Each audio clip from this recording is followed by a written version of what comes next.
Je m'appelle Arthur Mollard, je suis le réalisateur de Scaramouche Scaramouche.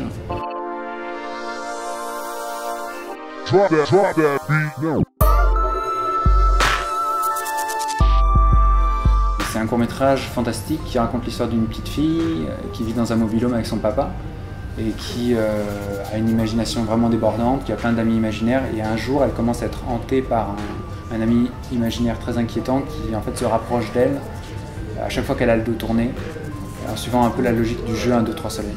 Voilà. La référence principale que j'avais sur ce film-là, c'était le film It Follows, pour la simplicité d'un concept qui soit éminemment visuel et cinématographique. C'est un personnage qui est suivi par une espèce d'entité étrange qui change de forme.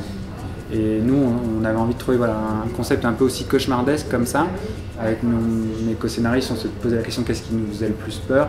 Moi, je savais que j'avais très envie de traiter le sujet des amis imaginaires. En fait. Et mon co-scénariste, Teddy Jacquier, il me disait moi, je fais ce cauchemar où il y a quelqu'un qui se rapproche de moi quand j'ai le dos tourné.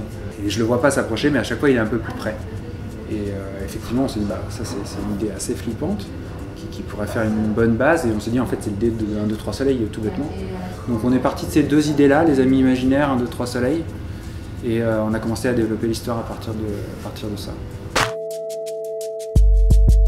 J'étais sorti de l'école de 3IS, donc une école de cinéma depuis 2013. Là je commençais à essayer de faire un court-métrage de mon côté. Et il s'avère que l'école avait un étudiant en réalisation qui s'est désisté en cours dernier.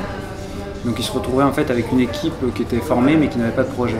Il savait que moi je développais mon court-métrage de mon côté mais que j'avais pas d'équipe. Donc en fait l'école m'a demandé si ça m'intéressait de développer ce projet-là en le tournant avec les étudiants de l'école, les étudiants en 3e année. Donc l'équipe du film est composée à 80% d'étudiants. Denis Lavant, c'est un acteur avec qui j'avais déjà tourné mon court-métrage de fin d'études à 3IS qui s'appelait Jiminy. Et alors comment je l'avais contacté à l'époque, j'avais récupéré son adresse et j'avais laissé mon scénario dans sa boîte aux lettres. En fait. Je savais que c'était un acteur qui acceptait de tourner dans des courts-métrages étudiants, même en n'étant pas très bien payé. C'est rare chez les acteurs français d'avoir des acteurs qui ont une aussi grande maîtrise de leur corps. Et pour jouer le monstre du film, il fallait quelqu'un qui a cette maîtrise corporelle-là, donc c'est pour ça que je l'ai redemandé. Il y a quand même beaucoup d'acteurs qui acceptent de tourner dans les courts-métrages quand le scénario les motive. Que ce soit étudiant ou pas, en fait, je pense qu'ils s'attachent surtout au scénario, quoi. Avoir un scénario qui leur plaît, un personnage à défendre. Donc voilà. Pour gagner ma vie, en fait, je suis consultant en scénario pour différentes boîtes de production, en France puis en Belgique aussi. J'aide les auteurs en fait sur les scénarios à identifier les problèmes quand il y en a et peut-être des fois à trouver des solutions. Et en parallèle, moi je développe des projets de long métrage en tant qu'auteur et réalisateur. Voilà. Ouais, c'est sûr que le court métrage c'est un peu un réservoir à tous les projets qui n'arrivent pas à se faire en long. Parce qu'il y a énormément de cinéastes, de réalisateurs en France qui adorent le cinéma de genre, qui adorent le fantastique, mais c'est vrai que c'est des films qui en long métrage ont du mal à se monter pour plusieurs raisons.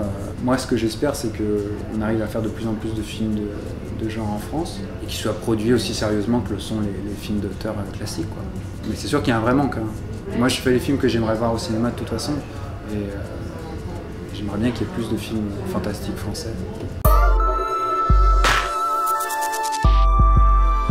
J'en ai plein honnêtement, mais qui m'a donné envie de faire du cinéma, je pense que c'est Matrix, au sens où j'ai un souvenir très fort de... j'ai pas pu le voir au cinéma parce que c'était trop violent et j'étais trop jeune. Et du coup on avait récupéré le DivX, le téléchargement déjà à l'époque, et je le regardais en boucle et je sais que j'avais eu un vrai choc visuel, comme plein de gens, mais surtout à un âge où t'es très très impressionnable. Je sais que tout de suite après avoir vu Matrix avec un copain, on a récupéré la caméra de mon papa et on faisait des combats, on essayait le mode ralenti, enfin on faisait plein de trucs. Donc je sais que tout de suite après Matrix, j'ai eu une espèce d'élément déclencheur d'avoir envie de faire ça.